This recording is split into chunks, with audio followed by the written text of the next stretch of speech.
amis, j'espère que vous allez bien. Ici Carole Rinaldi pour un live sur la blessure émotionnelle d'abandon aujourd'hui pour clarifier quelques idées reçues sur la personnalité du dépendant. Alors déjà je vais rappeler quelque chose parce que vous m'excuserez, je ne l'ai pas dit.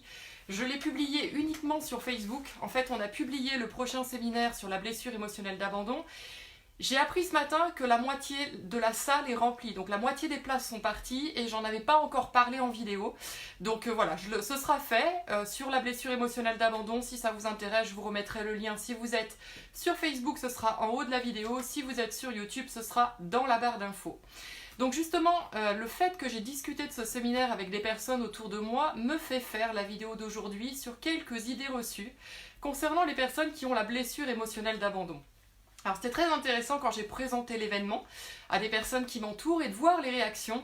Et je me suis dit c'est intéressant de déjà reclarifier quelques points. Première chose, personne n'est un contrôlant je ne sais pas quoi, un rigide je ne sais pas quoi, un abandon je ne sais pas quoi. Je répète tout le temps et vraiment, d'ailleurs la plupart des gens qui regardent les 5 blessures critiquent le fait de mettre des étiquettes sur les gens. Et combien de fois je reprends ces mêmes personnes en disant « Vous n'avez pas en face de vous des blessures sur pattes, vous avez en face de vous des êtres humains qui, quand ils se sentent blessés, qui ont besoin de se protéger, qui ont besoin de se défendre, vont exprimer une attitude, un masque, une protection, une défense. Et dans ce cadre-là, ils expriment une blessure émotionnelle majoritaire. Donc dans le cadre de la blessure émotionnelle d'abandon, quelle idée reçue déjà il est important qu'on transforme ensemble dans cette vidéo.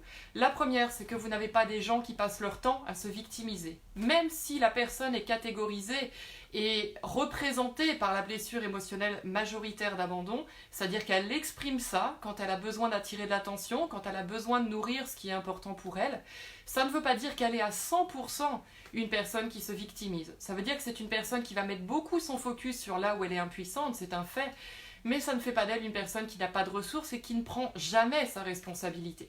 Donc première chose, attention, et ça va justement répondre à qui s'adresse ce séminaire, c'est-à-dire que j'ai entendu des personnes me dire « Ah non, ce séminaire, il est pour les personnes qui ont la blessure émotionnelle d'abandon. » Et je souriais en fait, et on m'a demandé pourquoi je souriais. J'ai surtout demandé « Est-ce que vous voulez vraiment la réponse ?» Parce que la réponse à ça, c'est qu'on a déjà tous, je vous rappelle, 4 blessures émotionnelles. Et donc dans les 4, tout le monde a une part de la partie. De la blessure émotionnelle d'abandon. Ça veut dire que je ne connais aucun être humain qui de temps en temps ne se victimise pas. Je connais aucun être humain qui est 100% responsable, 100% dans l'action, 100% dans la responsabilité par rapport à tout ce qui se présente dans sa vie. Donc déjà, c'est de se rappeler ça, c'est que tout le monde a une part de cette blessure émotionnelle d'abandon.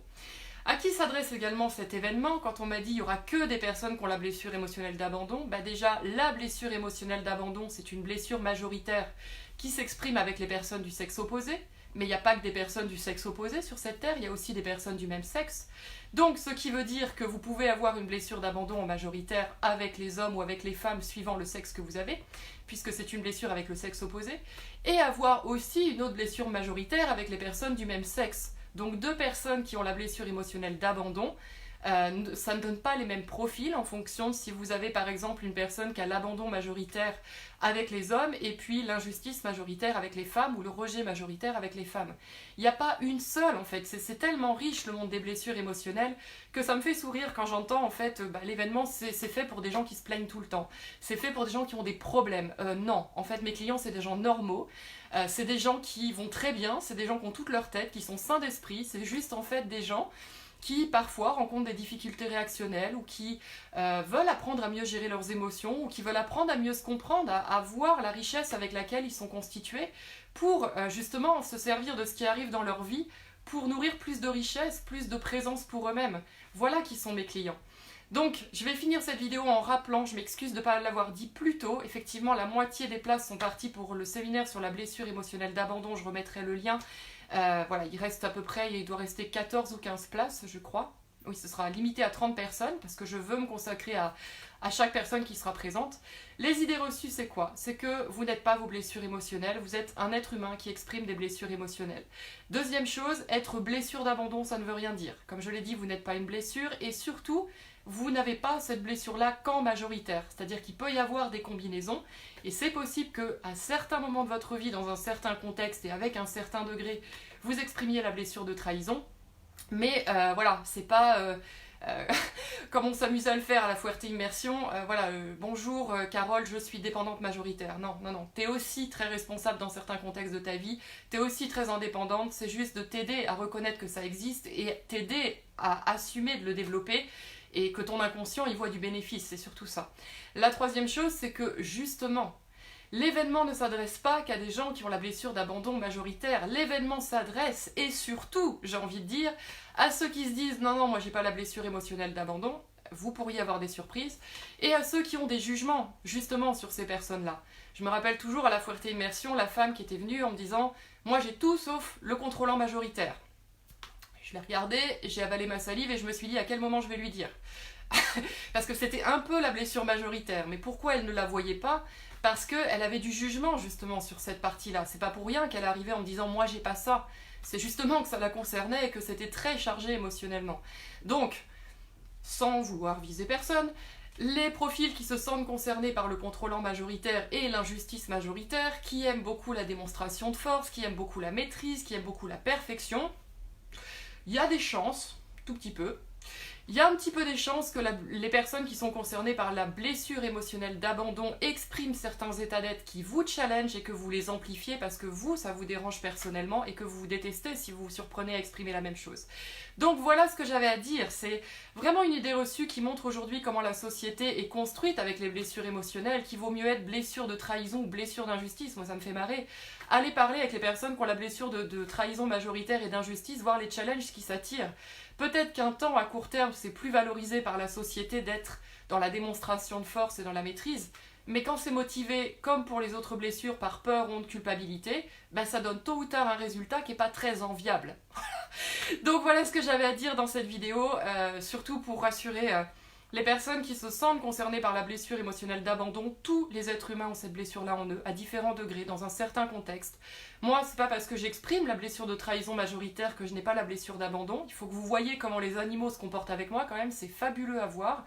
C'est-à-dire qu'on a, je pense notamment à un petit chat qui, quand il veut rentrer chez nous, n'en a rien à faire du comportement de mon mari.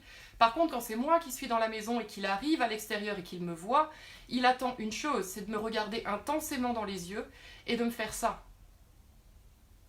Et moi, vous croyez quoi ? Je craque, je cède. Enfin, je vois ce petit être vulnérable là qui veut rentrer chez moi, bien sûr, et il s'est enjoué, il a tout compris, le chat, je veux dire. Et les chiens, j'en parle même pas. Donc, ça, c'est une partie sympa de la blessure émotionnelle d'abandon, mais je pourrais vous parler de toutes les fois où je me déteste dans l'impuissance, toutes les fois où je m'aime dans la démonstration de force et que mon corps, par la force des choses, me pousse à aimer l'impuissance. Donc voilà, tout ça pour dire que la blessure émotionnelle d'abandon, c'est pas une catégorie de gens sur cette terre, non. On l'a tous, on l'exprime à différents degrés, on a d'autant plus de mal à s'aimer pour ça qu'aujourd'hui dans la société, c'est pas forcément les états d'être qui sont les plus valorisés. Mais s'aimer pour sa pleine humanité et se laisser la liberté d'être qui on est, c'est s'aimer autant dans nos forces que dans les côtés qui ne sont pas notre préférence. Voilà, tout est dit. Belle journée à tous, je vous embrasse. Je vois qu'il y avait Sylvie, je vois qu'il y avait Anya, je vois qu'il y avait Michael. Ok. Tiens, alors attends, je vais lire Michael ce que tu me dis.